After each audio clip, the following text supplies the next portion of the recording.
Pinaparinig ko talaga sa'yo para hindi ka gumawa ng masama. Mahirap na magtiwala ngayon, lalo na sa mga katulad mong dayo. Sinabi ko naman sa'yo huwag mo akong mamalitin. Hindi ako ganun kadaling mapatumbaling, Ekang. Ang dami mong sinasabi. Tatapusin ka na lang namin para tumahimik ka na. Ako ang harapin mo.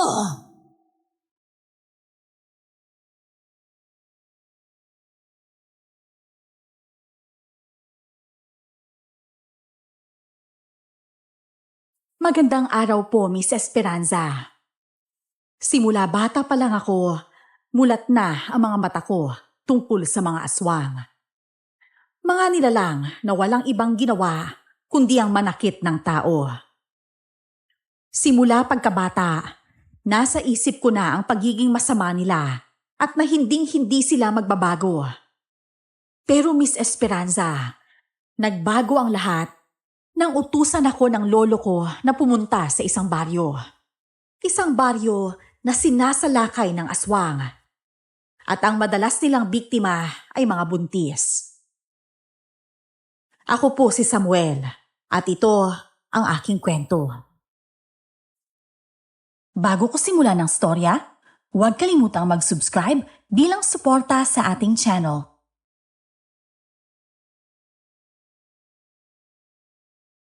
Mabuti at tumating ka na. Kanina pa ka tayo hinihintay. Saan ka ba galing, Samuel? May pinuntahan lang po ako sa labas, Lo. Ganun ba? May kailangan tayong pag-usapan. Importante. Tungkol saan naman po, Lo? May papagawa po ba kayo sa akin?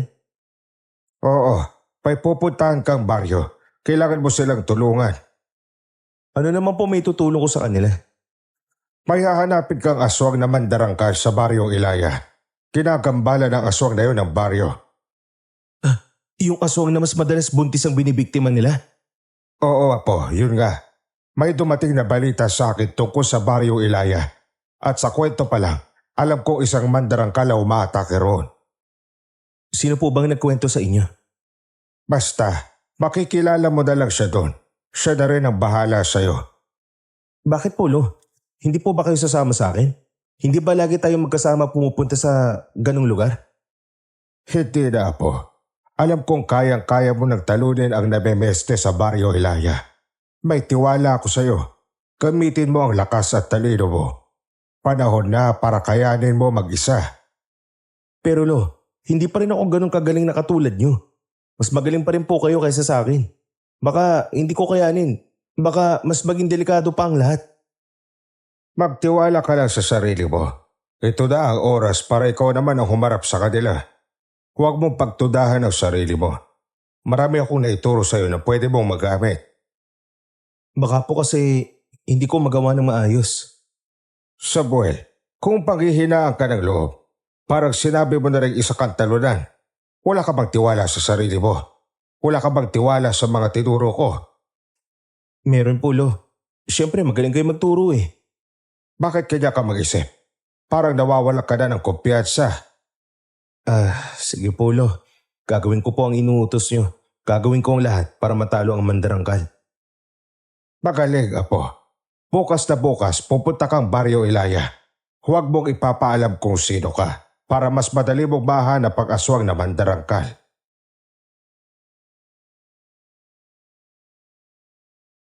Kinabukasan, pumunta na nga ako sa baryong Ilaya. Madami pang bilin si Lolo bago ako umalis. Lalo na kung paano papatayin ang isang mandarangkal. Pagdating ko ron, sa labas pa lang, makikita mo ang parang napabayaan ng baryo. Kaliwat kanan ang tingin ko habang naglalakad. At maya't maya, ramdam ko ang mga matang nakatingin sa akin. May mga bulong-bulungan din. Para bang inaalam nila kung sino ako. Sa totoo lang, hindi ko alam kung saan ako tutuloy. Hindi rin naman sinabi ni Lolo kung sino ang taong nakausap niya. Nagpatuloy na lang ako sa paglalakad. Hanggang may isang lalaki na nagsalita mula sa likuran ko. Nang lingunin ko, isang lalaking hindi naman ganun katanda. May dalang gulay at isda mula sa talipapa. Nakangiti siya sa akin.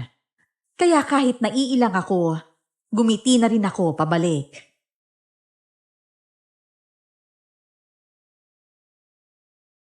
Iho, mukhang naliligaw ka yata dito sa baryo namin. May tutulong ba ako sa'yo? Magandang araw po.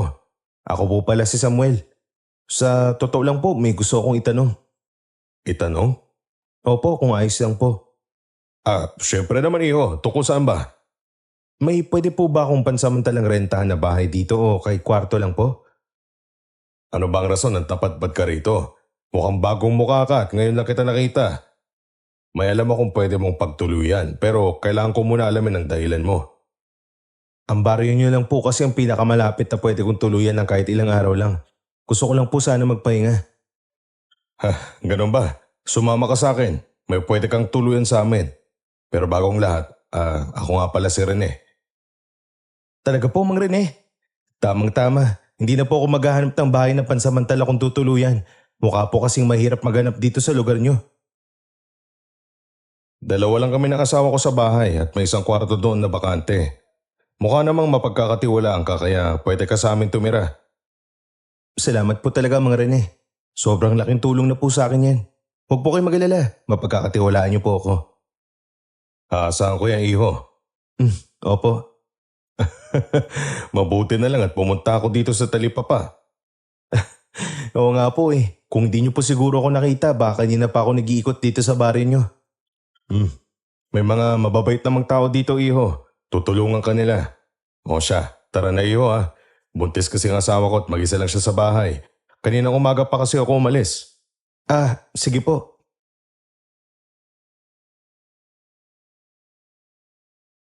Sumunod ako kay Mang Rene. Dumaan kami papunta sa tubuhan. Magkakalayo ang mga bahay dito at mas marami pang tanim na kawayan. Habang naglalakad kami, panay pa rin ang lingon sa akin ng mga taong nadadaanan namin. Pero karamihan doon, puro mga dalaga na nakangiti sa akin. Napapakamot na lang ako sa ulo ko tuwing tumitiri sila kapag napapatingin ako sa kanila. Narinig ko rin ang pagtawa ni Mang Rene, kaya nahihiya akong napangiti sa kanya.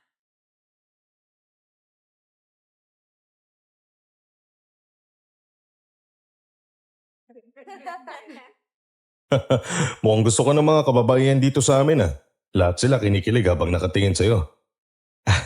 Hindi naman po sa ganun, Mang Rene. Baka po masaya lang sila. Masaya sila habang nakatingin sa'yo? Ganun ba? Siguro nga po ganun, Mang Rene. Kung yan ang tingin mo, ikaw ang bahala. Pero para sa akin, gusto ko nila.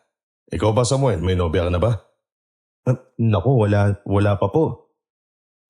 Bakit wala pa? Sa itsura at postura mong yan, sigurado kung maraming nagpapapansin sa'yo. Wala ka bang nililigawan o kahit nagugustuhan man lang? Wala pa po. Sinasantabi ko po muna yan. Marami rin po kasi akong inuuna sa buhay.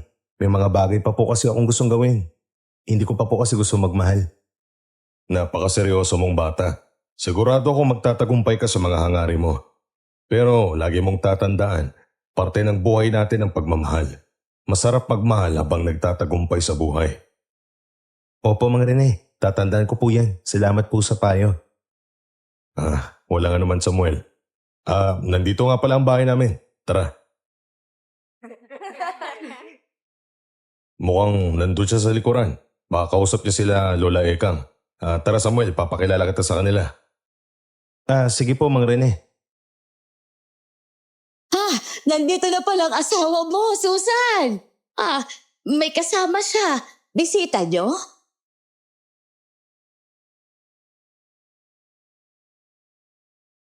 Malayo pa lang, rinig na rinig ko na ang boses ng matandang babae.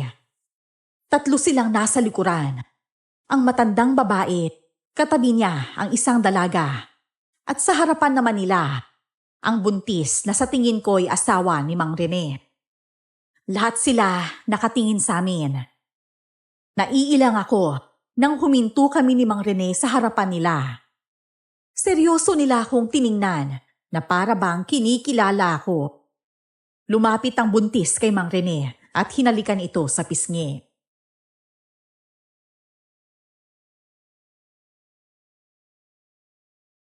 Mahal, napaagang dating mo. Wala ka na bang trabaho? Wala, mahal. Bukas na daw ulit. Dumaan na rin ako sa talipapa para bumili ng makakain natin. Ay, mabuti naman. Konti na lang din kasi yung mga stock natin dyan sa loob. Teka lang, sino nga pala yung kasama mo? Nakita ko lang siya sa talipapa at naghahanap siya ng matutuluyan pansamantala dito sa baryo natin. Mukhang kailangan na kailangan niya kaya sabi ko, dito sa atin meron. Eh di, ngayon mo lang din siya nakilala? Dayo siya rito sa atin? Oo, mahal. Ganun na nga. Siya si Samuel. Mukhang mabait naman siya. Ako nga pala si Susan. Asawa nito ni Rene. Magandang araw po, Aling Susan. Masaya po akong makilala kayo. Magandang araw din. Eto si Lola Ekang at apo niyang si Rosa. Ano bang dahilan at dito ka naghahanap ng matutuluyan sa baryo namin? Hindi agad ako nakasagot sa tanong ni Aling Susan. Lahat sila nakatingin sa akin na para bang hinihintay ang sasabihin ko. Isa-isa ko silang tiningnan habang nag-iisip ng mga pwedeng sabihin kahit palusot man lang. Magsasalita na sana ako nang biglang sumingit si Mang Rene. Mahal, ang sabi sa akin ni Samuel, naghahanap daw siya ng matutuluyan muna. Siguro naglalakbay siya. At itong lugar natin ang pinakamalapit na pwede niyang pagpahingahan. Tama ba ako, Samuel? Opo, Mang Rene. Ganun na nga po. Saka sa tingin ko naman, mahal, mukhang mabait tong si Samuel. Sa tingin mo ba magpapatuloy ako ng taong may masamang pakay? Sa bagay, may punto ka, mahal. Natatakot lang din kasi ako. Alam mo naman, itong lugar natin madalas hindi ligtas. Kung ilang araw lang naman ang pamamalagi mo dito sa amin, iho, bukas ang bahay namin para sa'yo. Salamat po sa pagtanggap sa akin. Pwede po ako magbayad ng pagtuloy sa inyo. Magkano po bang babayaran ko? Huwag na, iho. Ayos lang sa amin kung hindi ka na magbayad. Libre ang bahay namin para sa'yo. Nakakahiya naman po. Iyon na lang rin po ang kaya kong ialok dahil makikituloy lang po ako. At ayoko pong maging abala sa inyo. Hindi ka abala. Bisita ka namin, hindi ba, Susan? Oo naman, mahal. Saka hindi kami naniningil, ha, Samuel? Ang gusto lang namin, lalo na ako, ay taong mapagkakatiwalaan. Siyempre, hindi ba? Madami na ang mga taong masasama ngayon eh. Huwag po kayong mag-alala, Aling Susan. Maasahan niyo po ako. Hindi ko po sisirain ang tiwala niyo. Mabuti kung ganon, Samuel. Asahan ko yung sinabi mo, ha? Mabait ang mag-asawang ito, iho. Kaya swerte mo dahil napunta ka sa kanila. Mauuna na kami. Susan, mag-iingat ka palagi, ha? Maraming salamat po, Lola Ekang. Walang anuman. Rosa, tara na. Opo, Lola. Mauna na po kami, Aling Susan at Mang Rene. Mag-iingat kayo, Rosa.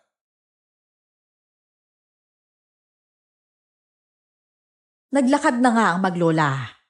Bago sila makalayo, napansin ko pa ang pagtingin sa akin ng dalagang si Rosa. Sinamahan naman ako nila Mang Rene at Aling Susan sa kwartong tutulugan ko.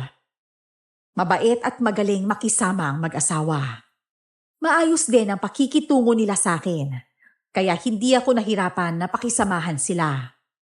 Habang nagsisibak si Mang Rene ng kahoy, nagsalita ito at tumingin sa akin.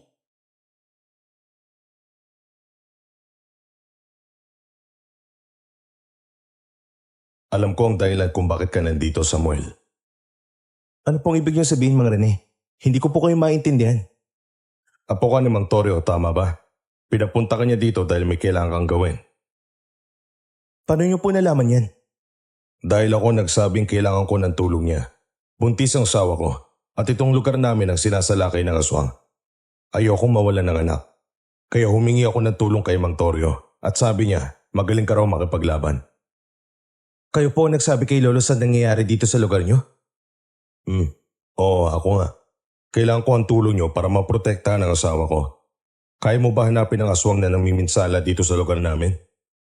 Susubukan ko po ang magagawa ko, Mang Rene. Nandito po ako dahil yun ang sinabi ng lolo ko.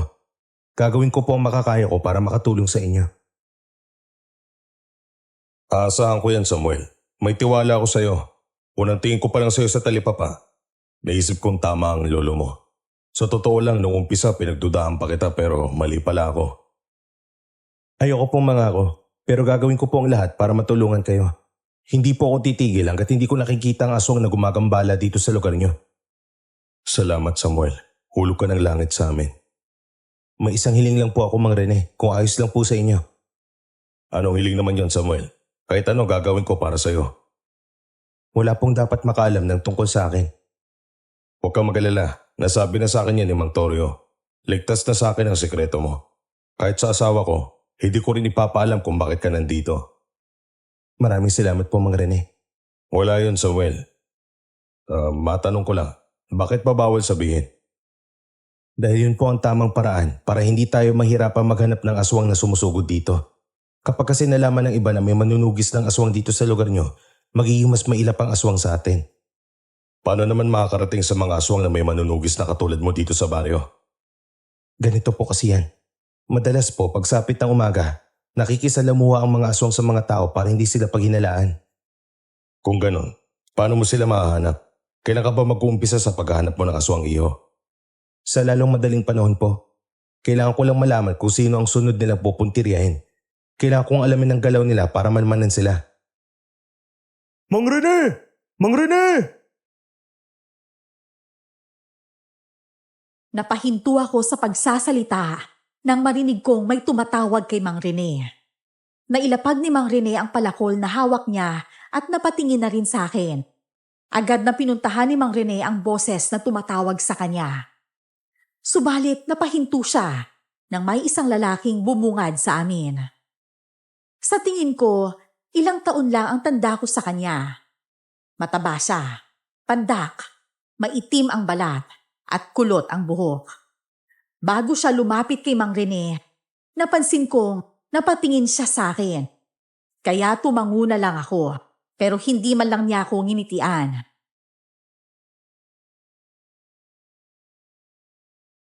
Anong meron at taparito ka, Tonyo? May dala kasi akong karne, Mang Rene. Baka gusto niyong bumili sa akin. Dating presyo pa rin po, sariwa pa yung karne. Nakabili na kasi ako ng pagkain sa talipapa, Tonyo. Pero bigyan mo ako ng 1 kilo. Yan ang lulutuin namin mamaya dahil may bisita kami.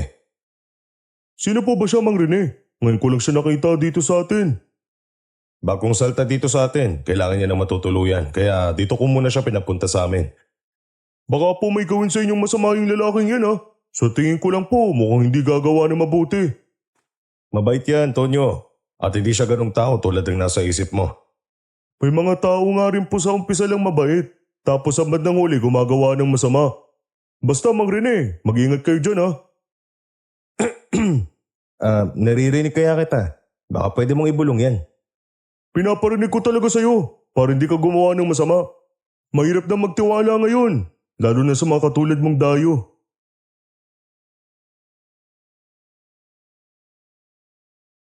Napabuntong hininga ako sa mga naririnig ko mula sa nagtitinda ng karne. Hindi ko na lang siya pinatulan dahil wala rin naman akong magagawa kung yun ang tingin niya sa akin. At saka, baka magkaroon pa ng problema kung papatulan ko pa siya. Niluto nga ni Mang Rene ang karne na binili niya doon sa lalaki. Kinabukasan, habang naglilibot ako kasama si Mang Rene, puro tingin ng mga babae ang nakikita ko. Lahat sila'y parang kinikilig habang nakatingin sa akin. Kaya tanging ngiti lang ang ibinibigay ko sa kanila.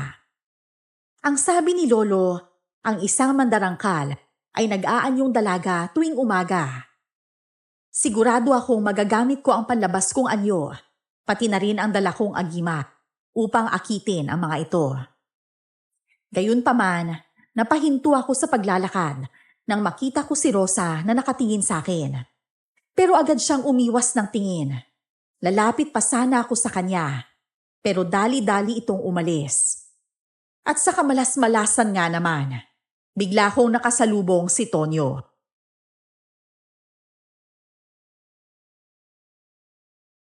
Anong ginagawa mo dito? Ang namamasyal kasama si Mang Rene, bakit? Bawal rin ba? Bakit sila ganyan sa'yo? Siguro ginagayuma mo sila. Sabi ko na nga ba, wala kang magagawang maganda eh. Wala akong ginagayuma. Bakit hindi mo sila tanungin?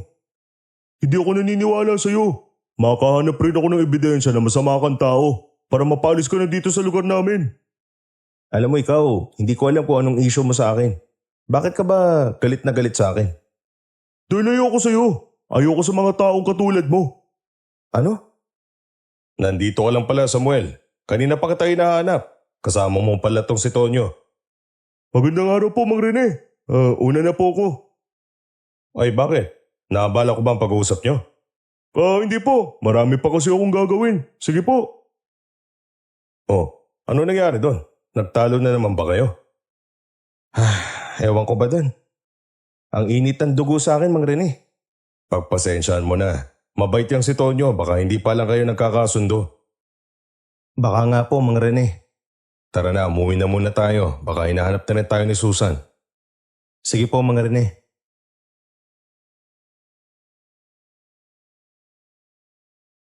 Umuwi na nga muna kami ni Mang Rene.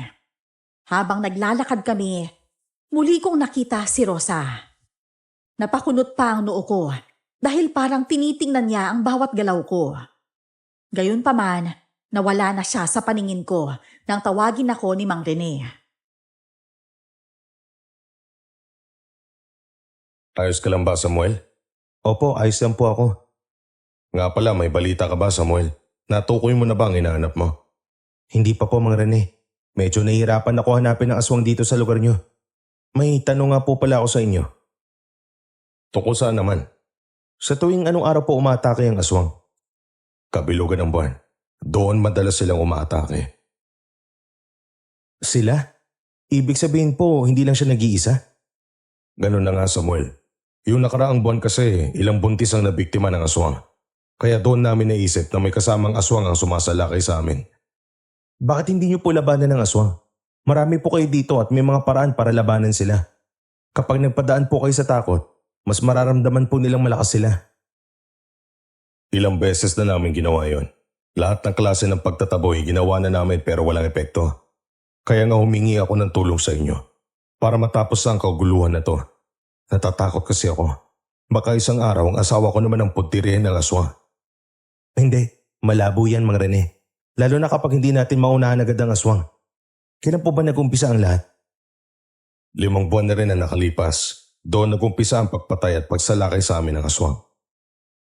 Wala pa ba kayo napapansin na kayo na hinala sa paligid nyo dito sa Baryo Ilaya? Wala rin, Samuel eh. Sa tingin ko, mautak ang aswang na gumagala dito sa amin. Hindi lang po siya mautak. Kung nandito pa rin sila, ibig sabihin magaling po silang makisama sa mga taong taga-baryo. Sigurado po ako na ang mga aswang na yun, may koneksyon sila sa bawat taong nakatira dito sa baryo. Ibig sabihin, pati kami mag-asawa, malapit sa amin ang aswang? Ganun na nga po. Karamihan sa mga aswang, kinukuha nilang tiwala ng tao upang madali nila ito mabiktima. May mga kilala po ba kayong tao dito na pwedeng may koneksyon sa lahat ng nakatira sa baryong to? Sa totoo lang, Samuel, medyo mahirap yung tanong mo. Bakit naman po, Mang Rene? Ang bawat tao kasi na nakatira dito sa baryo, lahat sila malapit sa isa't isa. Kaya kung tutukuyin natin ang bawat isa dito, mahihirapan lang tayo. Problema nga po yan. Wala na bang pag-asa? Huwag po kayo mag-alala, Mang Rene. Gagawa po ako ng paraan para matukoy kung sino ang mga aswang. Salamat, Samuel. Gusto ko lang talaga protektahan ang asawa ko. Nandyan lang pala kayong dalawa. Pumasok na tayo sa loob at magmerienda na. Bumili ako ng mga kakanin kina Lola Ekang. Tamang-tama, nagugutom na rin ako. Tara, Samuel, kumain muna tayo sa loob. Sige po, Mang Rene. Dumaan na pala sila, Aling Ekang. Bakit hindi ko napansin ang pagdating nila? Nagmamadaling umalis. May pupuntahan pa daw silang customer kaya hindi na sila nakatambay dito sa atin. Ganun ba? Ilang araw na rin silang hindi pumupunta dito Sayang nga eh. Hindi pa nila nakikilalang lubusan si Samuel. Ayos lang po, Aling Susan. Baka abala lang sila sa pagtitinda ng kakanin. Alam nyo naman, minsan pagkatapos sila magtinda, nagluluto pa sila. Siya, kain ka na ng kakanin, Samuel. Masarap magluto si Aling Ekang niyan. Salamat po, Aling Susan. Walang anuman, Samuel. Ang bait niyo po talaga mag-asawa. Salamat po talaga sa pakikitungo sa akin ng mabuti. Basta, tandaan mo palagi, Samuel, itong bahay namin, bukas ito para sa'yo. Kaya huwag kang mahihiya sa amin. Saka, sobrang lapit mo dito sa asawa ko, ha? Minsan, magsiselos na ako niyan. Mahal naman, hindi mo naman dapat pagsilosan to si Samuel. Tayo lang ang kilala dito ni Samuel. Saka isa pa, bisita natin siya. Nagbibiro lang ako, mahal. Sa tingin mo ba, tayo lang nakakakilala kay Samuel? Lahat namang babaeng taga-baryo, nagkakandara pa sa atensyon ni Samuel para mapansin sila. Tingnan mo naman ang bahay natin, oh. Punong-puno na ng kung ano-anong pagkain. Paano ba naman kasi? Matinik ba naman sa babae itong bisita natin? Sa gwapo ba naman itong batang to? Kahit sino talaga magkakagusto sa kanya. Wala ka pa rin bang natitipuan sa kanila, Samuel? Magaganda naman ang mga dalaga dito sa baryo. Wala pa po, Mang Rene.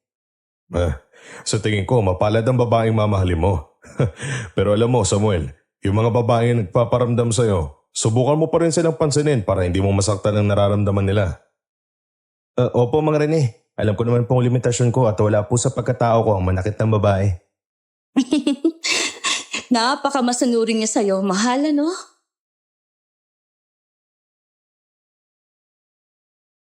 Ilang araw na rin akong namamalagi dito sa baryo. Walang kahit anong aswang ang gumagambala sa baryo. Pinilit ko ring mapalapit sa ibang tao, kahit sa mga kababaihan, upang mas madali kong mahanap ang aswang. Habang naglalakad ako pauwi kina Mang Rene, nakita ko si Rosa na nakaupo sa ilalim ng puno ng mangga habang nakatingin ito sa palayan. Sa lahat ng babae sa baryong to, si Rosa lang ang parang walang pakialam sa akin. Pinapanood ko lang siya habang nakatingin ito sa malayo. Nag-iisip pa ako kung lalapitan ko ba siya o hindi.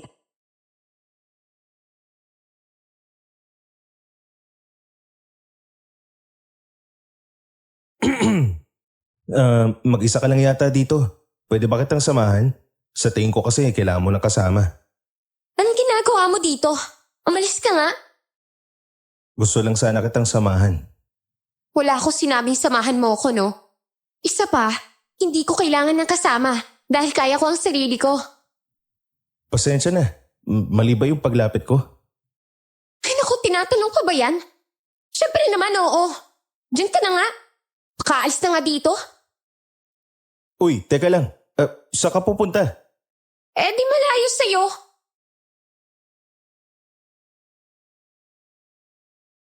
Susundan ko pa sana si Rosa. Kaso nga lang, tiningnan niya ako ng masama at mabilis siyang naglakad paalis.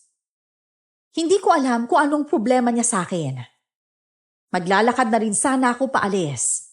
Kaso nga lang, may biglang humarang sa dinaraanan ko. Masama akong tiningnan ni Tonyo na parang may nagawa akong mali sa kanya.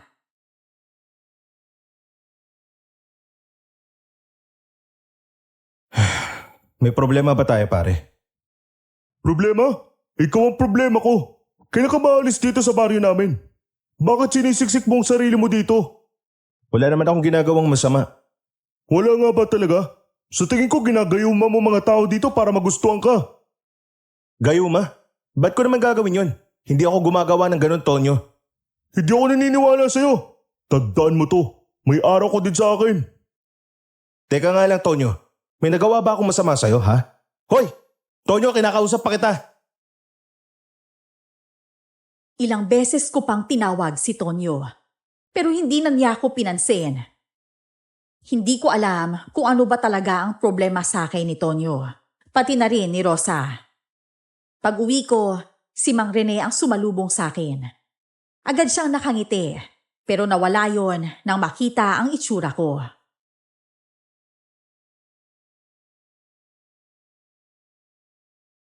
Bakit ka ba nakasimangot, Samuel? May problema ba? Wala po, Mang Rene. Napagod lang po ako sa nilakad ko. Ganun ba? Nga pala Samuel, gusto mo bang sumama sa akin bukas? Saan naman po tayo pupunta? May kasiyahan bukas sa sentro. Siguro mas maganda kung sasama ka sa akin doon. Dahil mas marami ang tao doon. Malay mo, doon mo makita ang hinahanap mo. Sige po. Magandang ideya nga yan, Mang Rene. Kinabukasan, lahat ng mga tao sa baryo ay pumunta sa sentro. Maraming kasiyahan ang naganap. Mga laro, kantahan at tawanan. Halos lahat ng kababaihan na nandun, maya't maya akong nilalapitan para kausapin ako. Pero habang abala ang lahat sa kasiyahan, biglang dumating si Tonyo. Nakuha niya ang atensyon ng lahat nang pumunta siya sa gitna at malakas na nagsalita. Tumingin pa siya sa akin bago nagpatuloy. Ang lalaking dayo na yan! Ginayuman niya mga kababayan sa baryo natin upang gawan sila ng masama. Ano sinasabi mo, Tonyo? May alam ka ba dyan, Samuel? Hindi ko po alam, Mang Rene. Mukhang gusto niya lang akong siraan sa lahat. Bakit naman niya gagawin yon? Mabait na tao si Tonyo. Wala po akong ideya. Pero kahapon po, nagkita kami at galit na galit siya sa akin. Pinagbantaan niya nga po ako eh. Sa tingin ko, kailangan muna nating umalis. Masama ang tingin sa atin ng mga tao. Umuwi muna tayo, Samuel at Susan. Dahil sa mga sinabi ni Tonyo, napilitan na kaming umalis. Pagka-uwi namin, agad na bumungad sa amin ang maglola. Nilapitan naman ni Aling Susan ang matandang babae na may bitbit na bilao. Hindi ko na rin narinig ang usapan nila dahil lumayo sila sa amin. Ano ba nangyayari kay Tonyo at sinabi niya mo ngayon? May nagawa ka bang masama kay Tonyo? Wala po, Mang Rene. Kahit nga po ako nagugulat sa mga sinasabi niya eh. Sa tingin ko, kailangan mo na lang mag-ingat sa mga galaw mo. Mainit ka na sa mga mata ng tao dito sa baryo. Opo, naiintindihan ko po. Hayaan mo. Kakausapin ko si Tonyo at ang mga taga-baryo. Sasabihin kong hindi totoo lahat yon. Magpahinga ka muna sa loob, ha? Sige po. Pumasok na nga muna ako sa kwarto.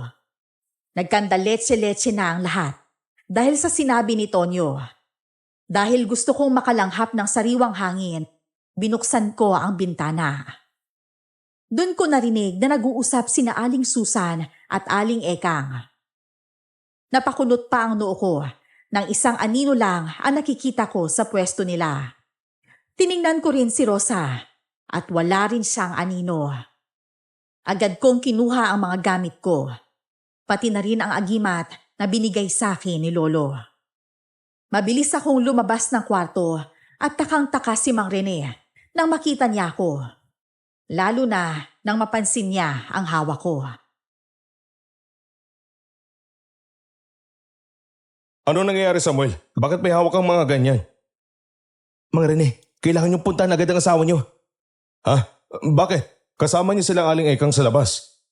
Hindi niyo po naiintindihan, Mang Rene. Hindi normal na tao sila Aling Ekang. Isa silang aswang. Ano? Aswang? Sila Aling Ekang? Opo, kaya bilisan na natin. Lalabas pa lang sana kami, pero bigla naming narinig ang malakas na sigaw ni Aling Susan. Dahil doon, dali-dali kaming naglakad ni Mang Rene. Pero hindi na namin sila naabutan. Wala na rin si Aling Susan. Nilibot pa namin ang buong bahay ni Mang Rene. At kahit saan kami magtingin, wala siya ron. Padabog na sinipa ni Mang Rene ang upuan.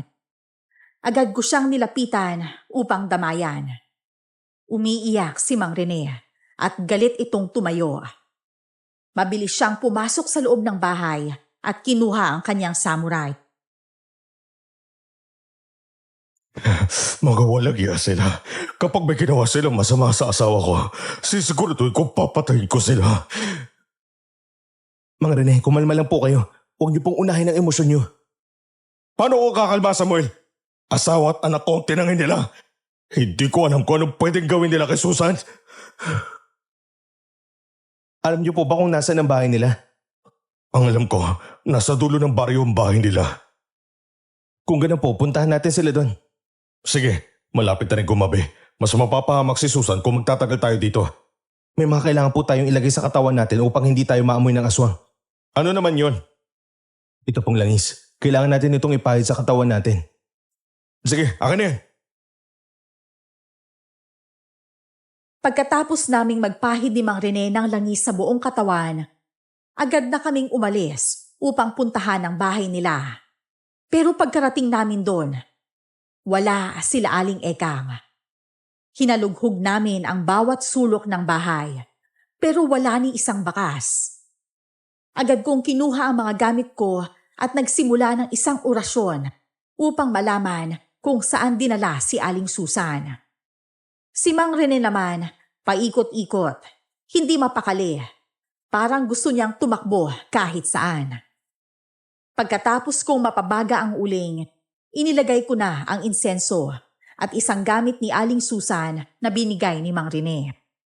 Ilang minuto kami naghintay bago ko tuluyang makita kung saan siya dinala.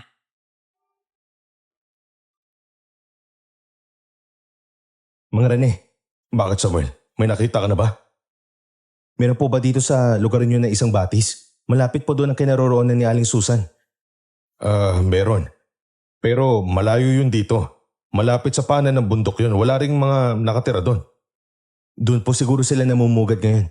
Kailangan na po natin puntahan ng asawa niyo. Samuel, Bakit po, Mang Rene? kabilugan ba ng buwan ngayon? Dahil sa tanong ni Mang Rene, agad akong napatingin sa langit. Padilim na rin. At tama siya. Bilog na bilog ang buwan. Pero hindi lang basta bilog. May halong pula ang kulay nito. Mas lalo akong nakaramdam ng pag-aalala para kay Aling Susan. Ang sabi kasi ni Lolo, mas lalo daw lumalakas sa mga aswang tuwing kabilugan ng buwan. Pero ang kabilugan ng buwan ngayong gabi, kakaiba. Mas lalo akong kinutuban sa pwede pang mangyari. Agad naming pinuntahan ni Mang Rene ang lugar na sinabi ko. Tama siya, malayo yun sa mga tao. Isang liblib na lugar, tila iniiwas sa kahit anong mata. At pagdating namin doon, nagulat kami. Hindi lang sina Rosa at Aling Eka ang nandun, mas marami pa pala sila.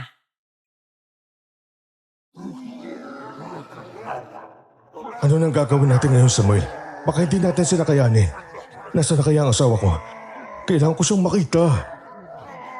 Mang Rene, kumalma lang po kayo. May plano na ako. Anong plano naman yun? Kailangan niyo pong mahanap ang asawa niyo habang ako ang makikipagharap sa mga aswang na yan. Kapag nakuha niyo na siya, isabit niyo itong bawang sa leg ni Aling Susan.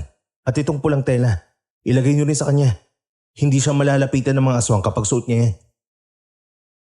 Ikaw, paano ka naman? Baka mapahamak ka kapag iniwan kita mag-isa at hinayaan kang makapaglaban. Kaya ko po ang sarili ko. Ang mahalaga ngayon, makuha niyo si Aling Susan at mailayo siya dito. Iligtas niyo po ang mag-ina niyo. Huwag kayong mag-alala sa akin, babalik akong ligtas. Kung yan ang gusto mo, gagawin ko. Pero mangako ka. Mangako kang hindi ka mapapahamak. Pangako po. Huwag muna po kayong lumabas. Ako muna ang lalabas at kapag may pagkakataon na kayo, saka niyo itakas si Aling Susan. Mag-ingat ka. Kapag nasa ligtas na lugar na si Susan, babalikan kita. Tumango na lang ako sa sinabi ni Mang Rene at ngilitian siya. Hinanda ko ang sarili ko para harapin ang mga aswang. Huminga ako ng malalim. Sabay sinenyasan siya na magsisimula na ang plano. Agad akong gumawa ng ingay upang mapansin nila ako. Dahil doon, naagaw ko ang atensyon nilang lahat. Pansin ko ang gulat sa mga mata ni na Aling Ekang at Rosa nang makita nila ako. Anong ginagawa mo dito? Nandito ako upang kunin ang kinuha niyo. Nagpapatawa ka ba? Anong akala mo? Kaya mo kami? Marami kami at iisa ka lang. Wala kang laban sa amin. Huwag niyo akong husgahan agad, Aling Ekang, dahil hindi niyo ako kilala. Ang dami mong sinasabi. Tatapusin ka na lang namin para tumahimik ka na.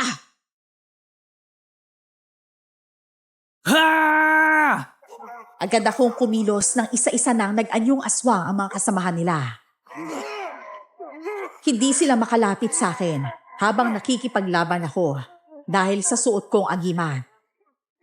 Sa bawat aswang na lumalapit sa akin, agad ko silang kinakapitan gamit ang buntot pagi. At pagkatapos, sinasaksak ko sila ng mariin. Napatingin ako sa tinataguan ni Mang Rene at sinenyasan ko siyang gawin na ang plano. Pagbalik ng tingin ko sa harapan ko, isang aswang ang muntik nang sumunggab sa akin. Mabuti na lang at nakailag ako. Napahawak ako sa pisngi ko nang maramdaman kong may tumutulong likido doon. Nahagip pala ng kuko niya ang pisngi ko.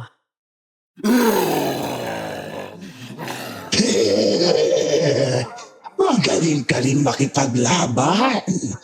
Paano mo sila napatumba ng ganong kadali? Sinabi ko naman sa'yo huwag mo akong mamalitin. Hindi ako ganun kadaling mapatumba, Aling Ekang. Kung ganon, ako ang harapin mo. Sisiguraduhin kong pagsisisihan mong pagpunta mo rito. Kitang-kita ng mga mata ko kung paano nagbago ang anyo ni Aling Ekang. Unti-unti siyang nagkaroon ng pakpak na parang paniki. Humaba ang leeg niya at ang katawan niya parang isang nabubulok na bangkay. Naging pula rin ang kanyang mga mata at ang dila nito naging matulis na parang ahas. Mabilis siyang sumugod sa akin pero bigla siyang nawala. Naging alerto ako noon. Kaliwat kanan ang tingin ko. Sinusuyod ang paligid. Nang tumingin ako sa itaas, nagulat ako. Nandun pala si Aling Ekang. Bago pa ako makailag, nadapisan niya ako at natumba ko sa lupa. Parang hindi siya naapektuhan ng agimat na dala ko. Pagkatapos niyang umatakit, bigla siyang nawala muli. Pero naririnig ko ang malakas niyang pagtawa at boses na dumadagundong sa paligid. Ano? Nagulat ka ba? Nagulat ka ba na hindi ako naaapektuhan ng agimat mo? Lumabas ka! Huwag ka magtago! Bakit? Natatakot ka na ba, Samuel? Takot ka na bang kalabanin ng isang katulad ko? Huh? Wala akong kinatatakutan, tanda. Handa kitang patayin kapag ginusto ko. Kung ganon, gawin mo! Patayin mo ako! Agad akong naging alerto at napatingin sa gilid ko nang mahagip kong nandun si Aling Ekang. Malapit na siyang sumugod sa akin. Agad kong winasiwas ang buntot pagi ko. Pero hinampas naman ako ni Aling Ekang gamit ang kanyang pakpak. Tumalsik ako at nabitawan ko ang buntot pagi. Habang papalapit siya sa akin, nakangiti pa siya. Isang nakakatindig balahibong ngiti. Kahit masakit ang likod ko, pinilit kong makatayo at may kinuha kong gamit sa bag ko. Samantala, ang ibang mga aswang nagkakasayahan habang pinapanood kami.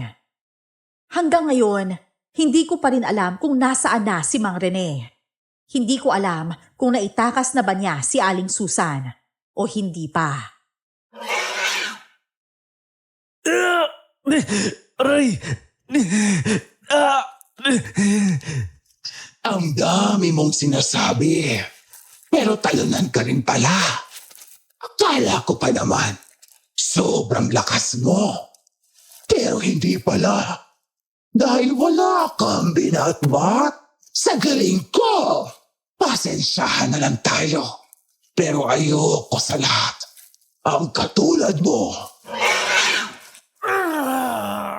Hindi ko napigilan ang mapasigaw nang apakan ni Aling Ekang ang sugat ko. Tuwang-tuwa pa siya habang nakikita niyang namimilipit ako sa sakit. Pero sa gitna ng lahat ng yon, may napansin ako. Parang may lumiliwanag sa leeg ni Aling Ekang. Isang itim na perlas.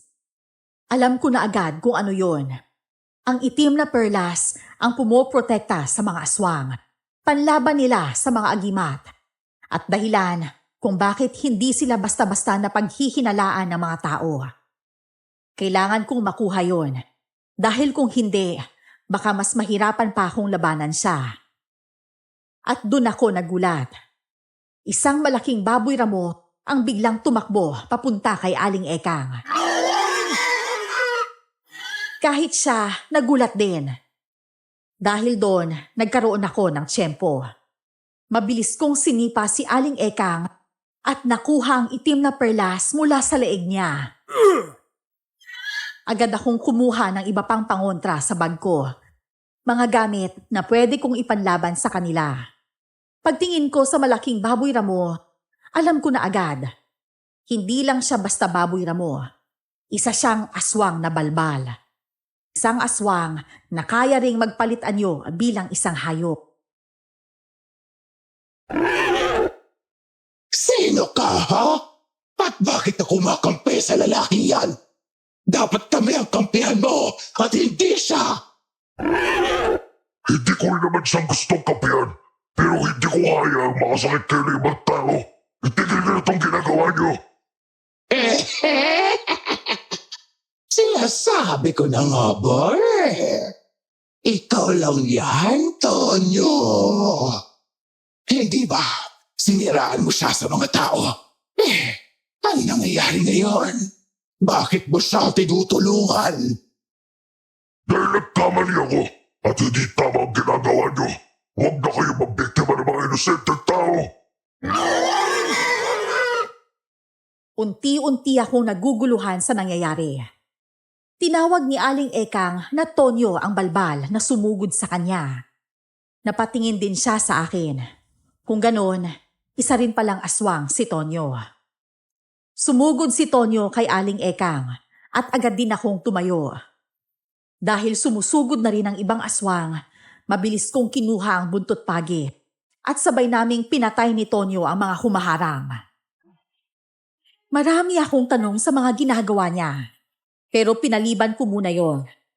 Ang mas mahalaga ngayon ay makaalis kami sa lugar na to at matiyak na ligtas sina Aling Susan at Mang Rene.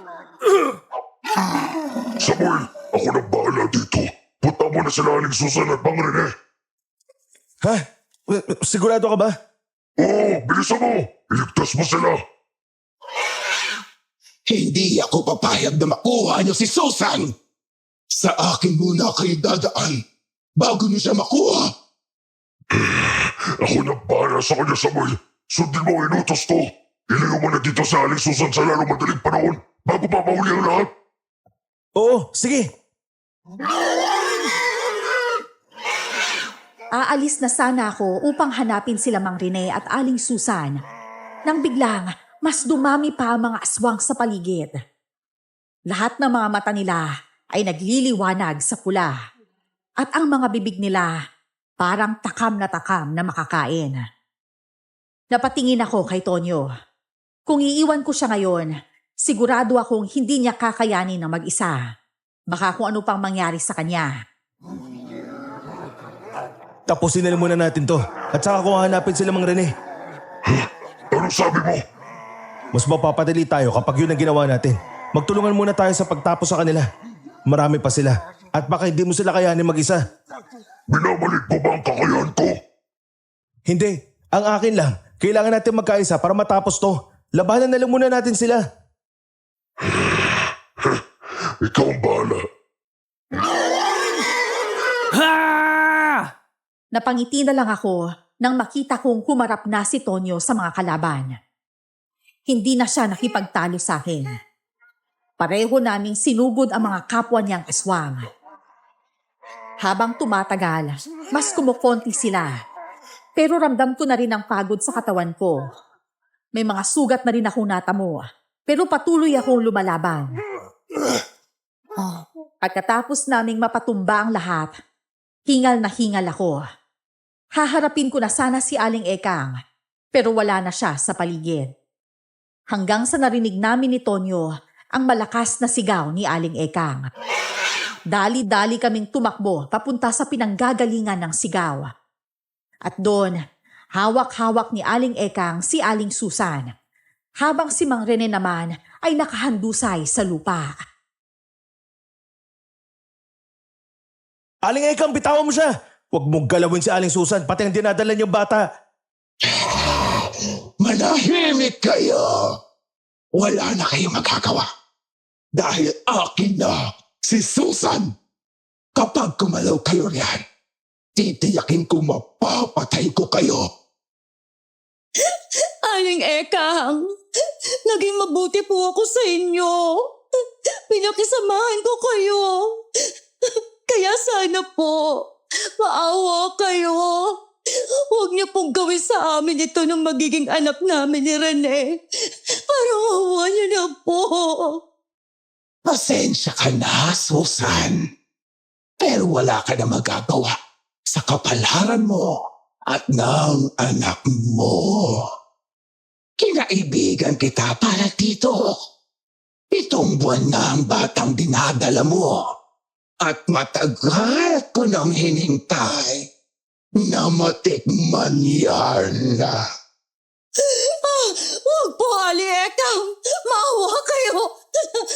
Mahal na mahal ko ang anak ko. Matagal namin hinintay ito ni Rene. 1 dekada kami naghintay para magkaanak. Kaya huwag niyo pong kunin sa amin ang bata. Pakiusap. Lola, baka pwede naman po maghanap na lang tayo ng iba. Huwag na po si Aling Susan. Manahimik ka, Rosa. Matagal nating hinintay ito. Tapos sasayangin lang natin. Hindi ako papayag. Hindi ako makapapayag na mapapaliwala lang ang lahat ng ginawa natin. Lola, tama na po ito. Hindi ko na rin po kaya mga ginagawa natin. Wala namang alam ang mga sanggol na to sa kasalanan natin eh. Naging mabait sa atin si Aling Susan, kaya huwag na natin siyang isama. Itigil mo na ang sinasabi mo. Hindi pwedeng lumambot ang puso mo sa mga tao. Napag-usapan na natin to, hindi ba? Pumayag ka na. Bakit na yon? Naduduwag ka. Dahil, hindi ko na po kaya, Lola. Sawa na ako sa paulit-ulit natin ginagawa. Simula pa lang nung bata ako. Wala akong magulang. Kaya sa tuwing nakikita kong nawawala ng anak ang mga magulang na nabibiktima natin, sobrang naahabag ako. Makinig ka sa apo mo, Aling Ekang. Itigil nyo na ang lahat ng to. Huwag nyo nang idamay sila Mang Rene sa ginagawa nyo.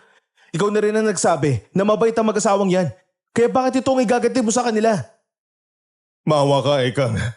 Huwag mo nang idamay ang asawa ko. Kung gusto mo ako na lang, ako na lang ang kunin mo. Huwag kang mag-ina ko.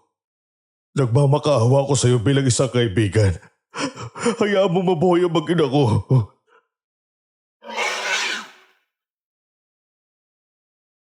Pilit na bumangon si Mang Rene kahit nanginginig na ang katawan niya at nakiusap siya kay Aling Ekang.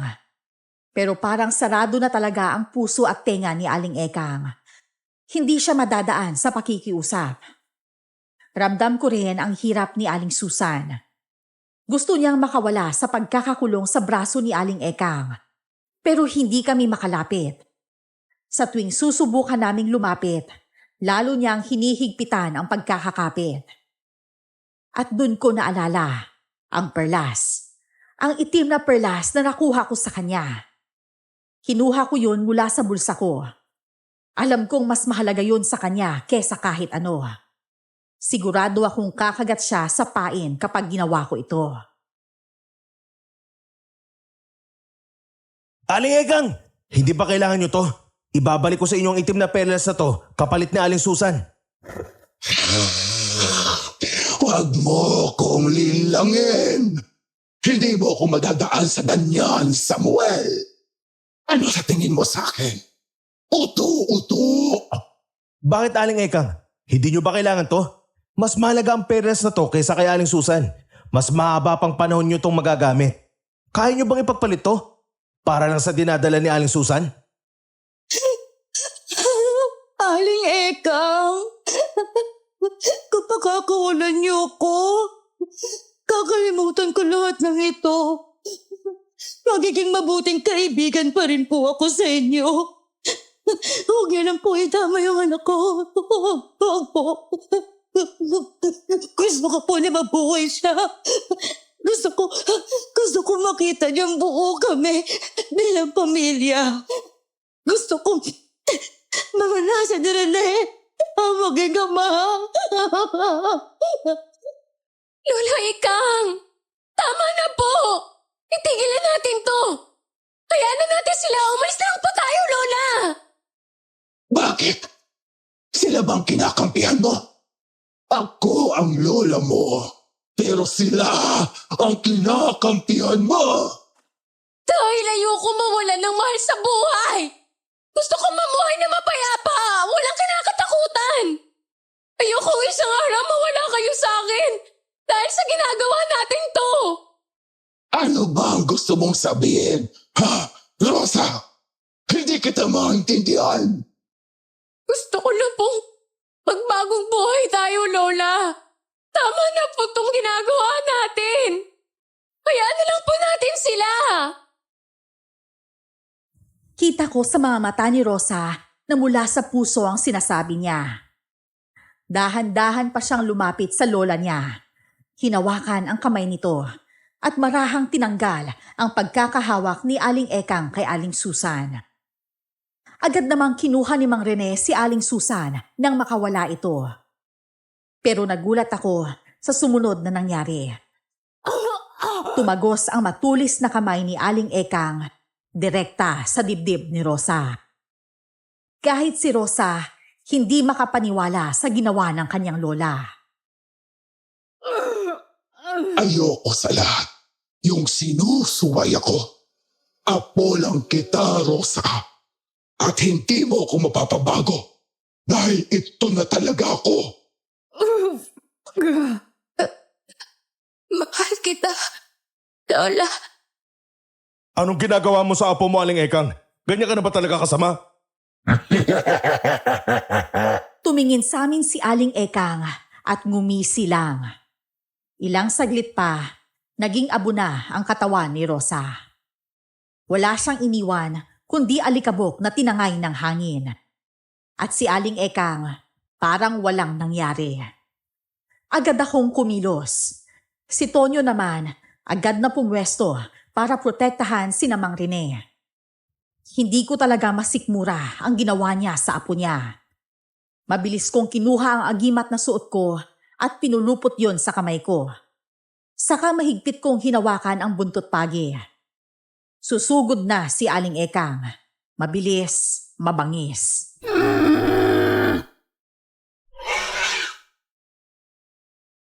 Wala ka na bang puso para gawin yun sa apo mo? Hindi ka na naawa? Bakit naman ako maaawa sa tulad niya? Dumag siya. Kaya dapat daw sa kanya ang ginawa ko. Kaawaan pa sana kita. Pero dahil sa ginawa mo sa apo mo, pinatunayan mong wala kang karapatang kaawaan. Ang malas niya. Ikaw ang naging lola niya. Ulitin mong sinabi mo. Ulitin mo. Nakakaawa ka. Dapat, hindi na lang ikaw ang naging lola ni Rosa. Dapat iba na lang. Humanda ka. Mabilis na sumugod sa akin si Aling Ekang. Wala na rin kasi sa kanya ang itim na perlas. At sa tuwing lalapit siya, ramdam kong nasasaktan siya. Dahil doon, nagkaroon ako ng pagkakataon. Pinulupot ko ang buntot pagi sa leeg niya at buong lakas ko siyang ibinato. Tumama siya sa matulis na kahoy na tumagos sa kanyang sikmura. Napasinghap ako nang makita kong may isinukang itim na likido si Aling Ekang habang pilit niyang tinatanggal ang kahoy sa kanyang likuran. Pero mas lalo ko pa yung diniin. Tinanggal ko ang agimat sa kamay ko. Kinuha ang samurai na dinala kanina ni Mang Rene at huminga ng malalim. Kita ko ang takot sa mga mata ni Aling Ekang, pero huli na ang lahat. Sa mga kagaya niya, wala nang lugar sa mundong to. Wala silang ginawa kundi makasakit ng tao. Sinaksak ko siya, direkta sa puso gamit ang samurai. Napaangil siya at unti-unti nagbaga ang buong katawan niya hanggang sa maging abo.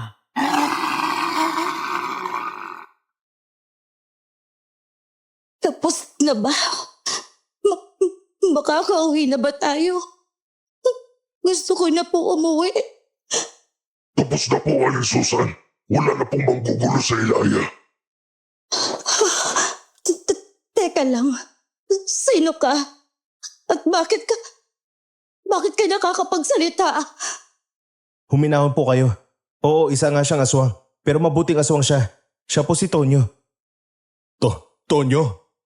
Siya nga po. Ibig sabihin, isa ring aswang si Tonyo? Bumalik sa dati ang anyo ni Tonyo at hinarap ang mag-asawa. Ngumiti siya, saka marahang tumango. Lumapit din ako. Isa nga po kong aswang, pero hindi po ako nananakit ng tao. Hindi rin po ako kumakain ng laman loob o dugo ng tao. Karne lang ang kinakain namin. Paano mo nalaman na nandito kami, Tonyo? Paano mo kami nasundan? Papunta sana ako kay Mang Rene. Gusto ko sanang humingi ng tawad sa'yo. Sa ako lang napagtanto na mali ang ginawa ko. Pero nakita kong paalis na kayo, kaya sinundan ko kayo. Nagulat ako sa nalaman ko na aswang pala sila, Rosa. At na isa kang manunugis ng aswang. Ibig sabihin, kanina mo pa pala kami sinusundan. Oo, tapos nagdadalawang isip ako kung tutulungan ba kita o hindi.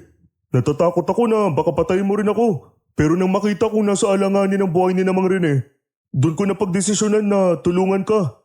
Pasensya na kung natagalan ako. Bakit mo kasi sinabi yon, Tonyo? Alam mong hindi totoo yun. Bakit ka nagsinungaling sa mga tao sa sentro? Alam ko na mabuti kang tao. Kaya nga nagulat ako. Parang hindi kita kilala noon. Pasensya na po, Aling Susan. Naiinggit lang po ako kay Samuel. Kasi siya, hindi niya kailangan maghirap para mapansin ng iba. Lahat ng babae dito sa Ilaya gusto siya, pero ako, para akong pinandidirihan. Nagselos at naiinggit ako, kaya ako nagawa yun. Tonyo, hindi lahat nadadaan sa ganyang paraan. Hindi porket ginawa mo yun, magugustuhan ka ng lahat. Ang mahalaga, may kabutihan tayo sa puso natin, lalo na sa ibang tao. Opo, kaya nga po ako nandito, para humingi ng tawad sa'yo, Samuel. Sana mapatawad mo ko. Handa akong bawiin lahat ng sinabi ko sa mga tao. Handa akong linisin ang pangalan mo para lang mapatawad mo ko. Tonyo, hindi na kailangan. Paalis na rin naman ako.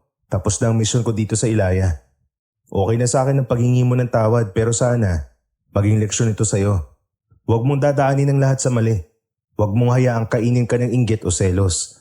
Dahil sa huli, mali pa rin ang kalalabasan. Pinapatawad na kita. Maraming salamat. Ngayon, alam ko na kung bakit kanila gusto. Hindi lang dahil gwapo ka, kundi dahil may mabuti kang puso. Kami nga ang dapat magpasalamat sa'yo. Kung hindi dahil sa'yo, baka hindi kami nakaligtas ni Mang Rene. Malaki ang utang na loob namin sa'yo. Tama si Samuel. Salamat, Tonyo. Nga pala, pwede po bang huwag niyo nang ipagkalat ang nalaman niyo tungkol sa akin? Lalo na sa ibang tao.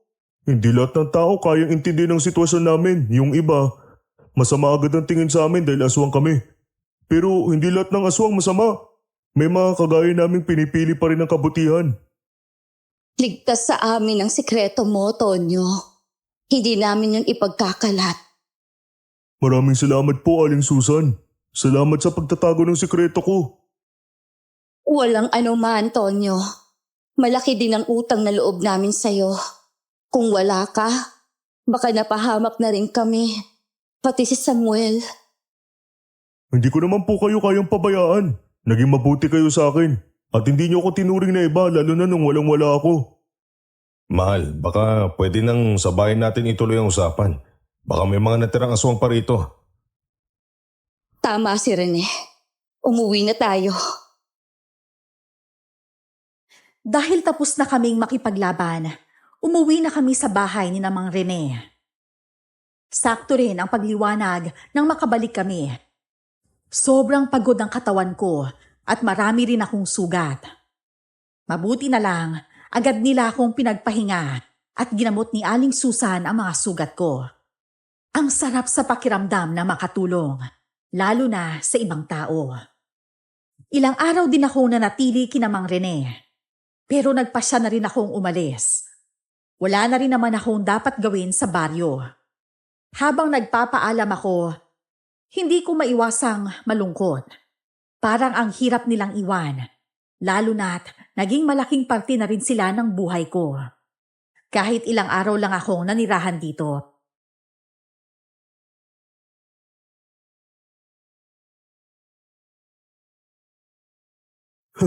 Ito na pala yung huling pagkikita natin. Hindi pa ako nakakabawi sa ginawa ko sa'yo pero aalis ka na pala. Kung kailan naging maayos na tayo, saka naman aalis. Hindi ka ba pwedeng manatili pa kahit ilang araw? Hindi talaga pwede pre. Baka kasi kailangan ako ni Lolo sa amin pero pwede mo naman akong dalawin. O ako ang pupunta rito kapag hindi ako abala. Salamat at naging kaibigan kita, Samuel. Hindi ko makalimutan ang kabutihan mo lalo na sa akin. Kahit hindi naging magandang simula natin, tinanggap mo pa rin akong kaibigan. Hindi rin kita makalimutan, Tonyo. Sa dami-dami ng tao sa Ilaya, hindi ko inakalang isa ka sa magiging malapit sa akin. Basta, kahit anong mangyari, magkaibigan pa rin tayo ha. Kapag umalis ka na bukas, huwag mong kalimutan tong Baryo Ilaya. At huwag kang aalis nang wala ako.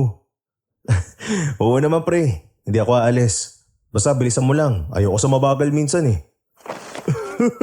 Huwag kang maglala. Hindi pa tirik ang araw, nandito na ako sa tapat ng bahay nila Mang Rene. Sige, asahan ko yan ha. Oo, una na ako Samuel. Gabi na rin kasi, baka hinahanap na ako ni Inay sa bahay. Sige, mag-ingat ka sa daan. Sila mag-iingat sa akin. Ikaw talaga o, puro ka kalokohan.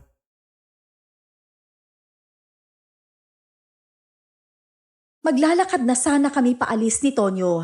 Subalit, nakarinig kami ng ingay galing sa kabilang bahay. Agad akong tumingin kung bakit nagkakagulo ron. Lumabas si Mang Lucas at pasigaw niyang binanggit ang salitang aswang. Dahil doon, lumabas din si Mang Rene at iniabot niya sa akin ang mga gamit ko. Agad naming pinuntahan yon ni Tonyo. Sa bubungan ni Mang Lucas, nakita naming nakadapo ang isa pang mandarangkal.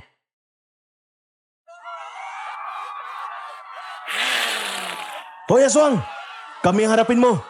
Sisiguraduhin kong papatayin ka namin. Ako ang bahala sa pagpapababa sa kanya, Samuel. Bakit? Anong gagawin mo? Isa akong balbal na aswang. Kaya kong magpalit ng iba't ibang anyo ng hayop. Diyan ka lang. Sige, ako nang bahala kapag bumaba siya. Kailangan ko na magtago sandali para makapagpalit ng anyo.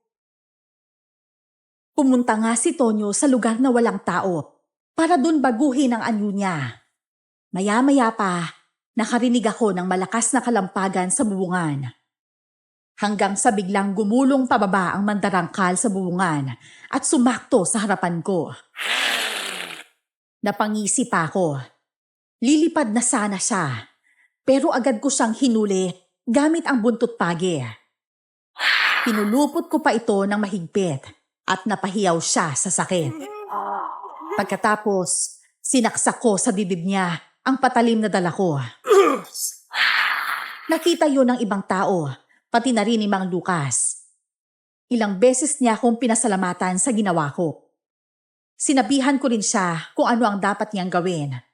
Dahil sigurado akong naamoy na ng aswang ang asawa niyang buntis. Hahanapin ko na sana si Tonyo, pero nakita ko siyang nakangiti sa akin. Nasa katawang tao na ulit siya. Tumango pa siya bago naglakad papalapit.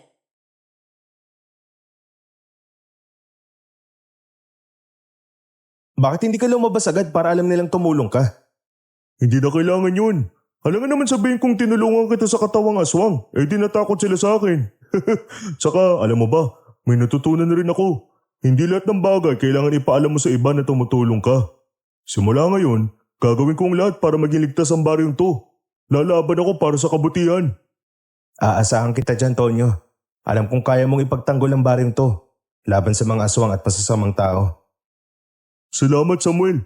Malaki ang niambag mo sa buhay ko.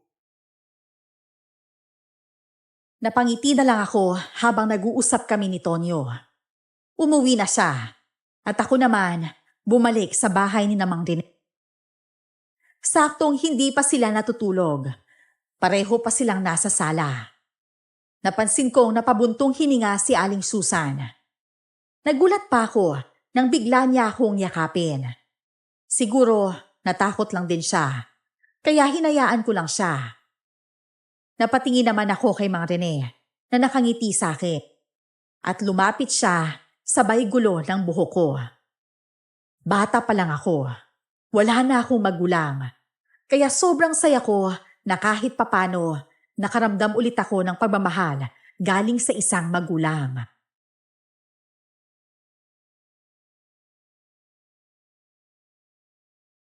Ayos ka lang ba? Baka nasugatan ka naman. Ayos lang po ako, Mang Rene. Wala rin po akong sugat. Salamat at ligtas ka, iho. Sobrang nag-aalala ako sa'yo. Baka sinapano ka na naman. Grabe naman, no? Wala na bang katapusan ng mga aswang na yan? Bakit lagi may nagpapakita? Akala ko tapos na.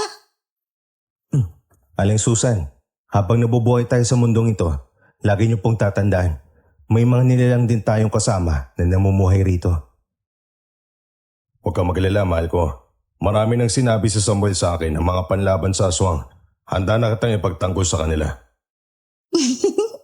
Asus, nung araw nga na ililigtas mo ko, wala kang nga nagawa. Mahal, so na lang yun. Huwag ka na magalala. Sasanayin ko ang sarili ko makapaglaban para naman lagi ko kayong may pagtanggol na magiging anak natin. Hindi ba, anak ko? Excited ang tatay na makita ka.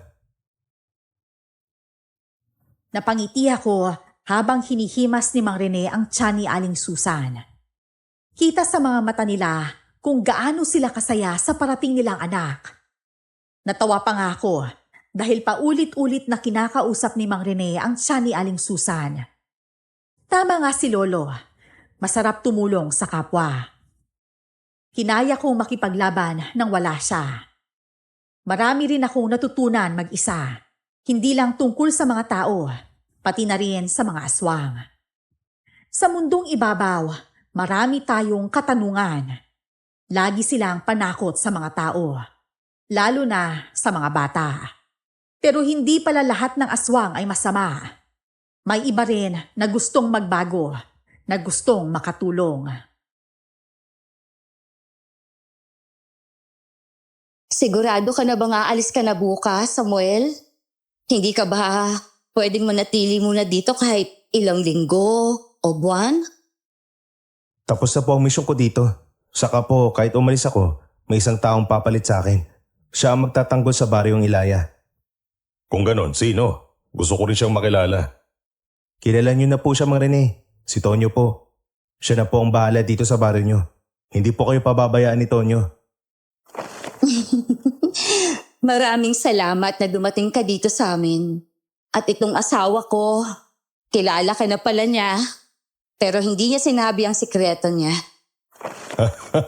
Sekreto nga lang, mahal. Saka isa pa, kung sinabi ko yun, malalaman ng lahat at hindi natin mahuhuli sila Aling Ekang.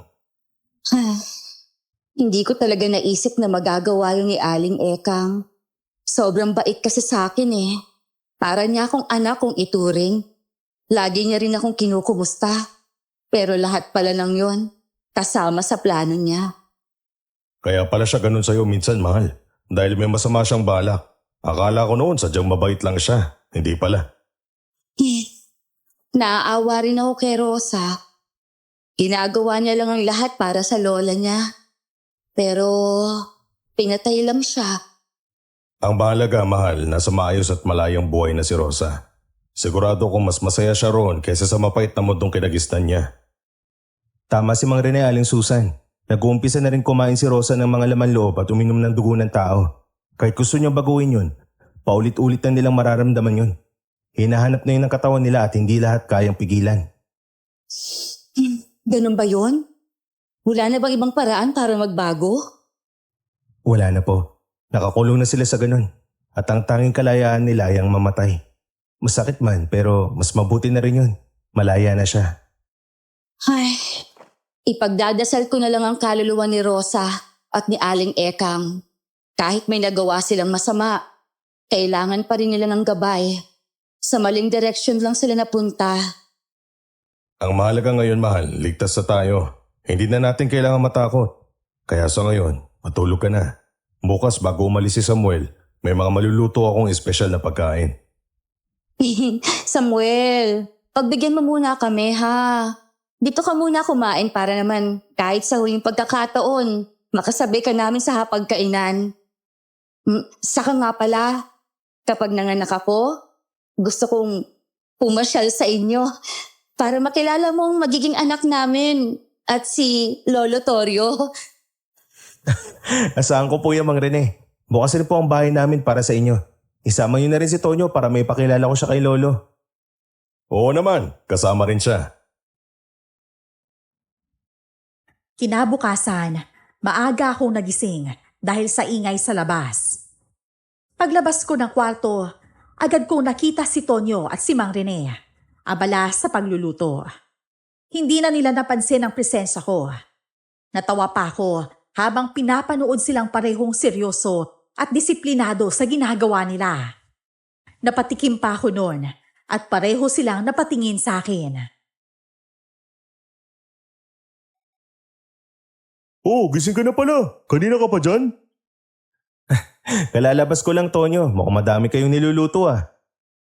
Aba, syempre, palis ka na kasi, Samuel. Kailangan espesyal ang lahat, lalo na sa pagtulong mo sa amin. Ginagawa namin to ng may pagmamahal, hindi ba, Tonyo? Oo naman po, Mang Rene. Tignan niyo po. Pinagpapawisan na ako sa ginagawa natin. Nagugutom ka na ba, Samuel? May mga naluto na kami. Pwede ka nang kumain kapag gutom ka na. Hindi pa po. Gusto ko pong sabay-sabay tayong kumain. Ayoko namang kumain nang wala kayo. Yan ang gusto ko sa'yo, paring Samuel. Basta ibubukod ko na lang yung pagkain ko. Alam mo na, may mga bawal sa akin tulad ng asin na may paminta at bawang. Baka mangisay ako dyan nang wala sa oras. Kahit kailan talaga tong si Tonyo, napakapalabero. Kaya nga binukod ko ang pagkain mo para maramdaman mong kasalo ka namin. Samuel, Bakit po, Aling Susan? May kailangan po ba kayo? lumabas ka dito. May ipapakita ko sa'yo. Ipapakita po? Ano naman po yun? Basta, pumunta ka na dito, bilis. Sigurado ako, magugulat ka.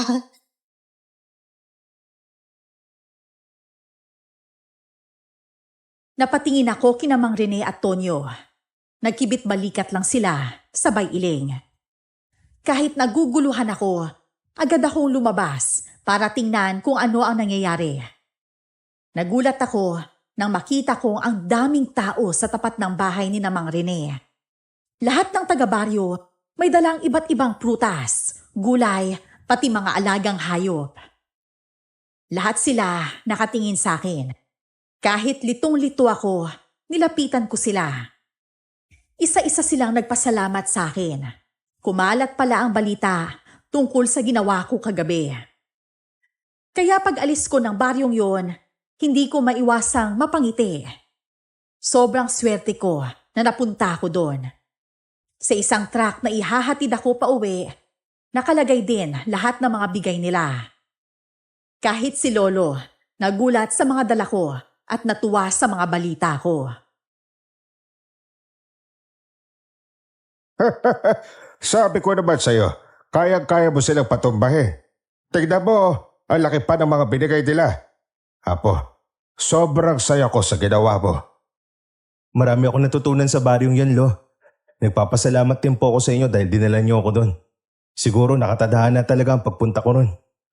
Ginawa ko yun para may mas matutunan ka pa. Ang pagiging manunugis at albularyo, malaking responsibilidad ang nakaatang sa balikat natin. Pero may mga bagay din kailangan nating isugal para sa kaligtasan ng lahat. Hindi mo sinayang ang ginawa ko. Sigurado ako mas magiging magaling ka pa kesa sa akin. Lo naman, pwede po ba yun? Kayo po ang nagturo sa akin. Kaya kayo pa rin po ang mas magaling. Naging ganito ako dahil sa inyo. Siguro po kung nasan man sila nanay at tatay, masaya sila para sa akin.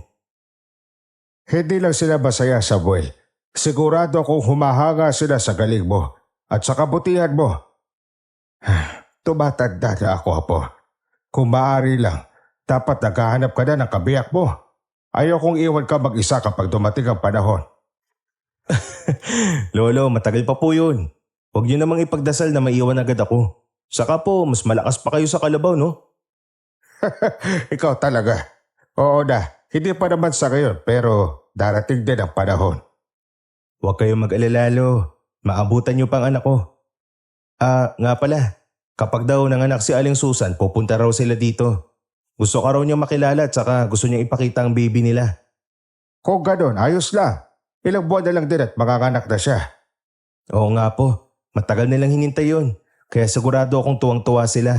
Mabuti na lang at nailigtas yung baby sa tiyan ni Aling Susan.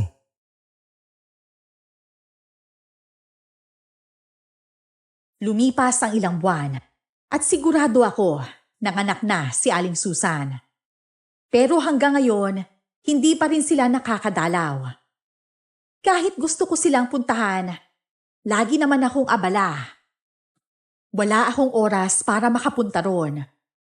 Habang pauwi ako isang hapon, may narinig akong nagtatawanan. Napakunot ang noo ko. Wala naman akong inaasahang bisita. Pero nang marinig ko ang boses ni Tonyo, hindi ko mapigilang matuwa. Mabilis akong pumasok at nagulat sila sa bigla kong pagsulpot. Kalaunan, ngumiti na rin sila. Nilapit ni Aling Susan ang baby nila ni Mang Rene. Lalaki ang anak nila.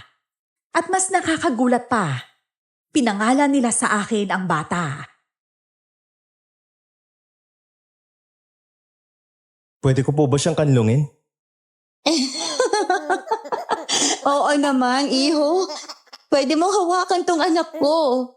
Tingnan mo, parang gustong-gusto ka nga niya eh. Oo nga, mahal. Siguro naalala ka niya, Samuel, nung iniligtas mo siya. Halika nga, baby. Kakalungin kita. Dahan-dahan ko ngang binuhat ang bata. Sobrang takot pa nga ako dahil yun ang unang beses kong magbuhat ng sanggol. Pero nang makita ko ang ngiti niya, parang natunaw ang puso ko sa sobrang saya. Iba pala ang pakiramdam kapag may buhat kang bata. Napatingin ako kay Lolo at nakita ko rin siyang nakangiti sa akin. Kaya napangiti na lang din ako sa kanya. Sa amin muna nakitulog sina Aling Susan. Marami kaming pinagkwentuhan ni Tonyo at ang mas nakakagulat ay nagkaroon na siya ng nobya. Naging masaya ang buhay namin. Nagkaroon na rin ako ng sarili kong pamilya. Si Lolo naman, wala na siya. Hindi na rin kinaya ng katawan niya. Pero alam kong masaya siya kung nasaan man siya ngayon. Lagi pa rin akong dinadalaw ni na Aling Susan at si Samuel. Gusto rin niyang maging katulad ko. Naway sa kwentong ito ay may natutunan kayo. Ang sabi nga nila, ang pagiging isang mabuting nilalang sa mundo, hindi yon responsibilidad. Pero masarap gawin. Huwag kayong matakot tumulong. Dahil sa bawat kabutihang ginagawa natin, mas marami tayong nabubuo. Hindi lang alaala, kundi puso ng mga taong marunong magmahal. Huwag nating pairalin ang pagkainggit natin sa iba dahil dun tayo mapapahamak at makakagawa ng masama. Muli, ako po si Samuel at nagpapasalamat ako sa pakikinig nyo sa istorya ko.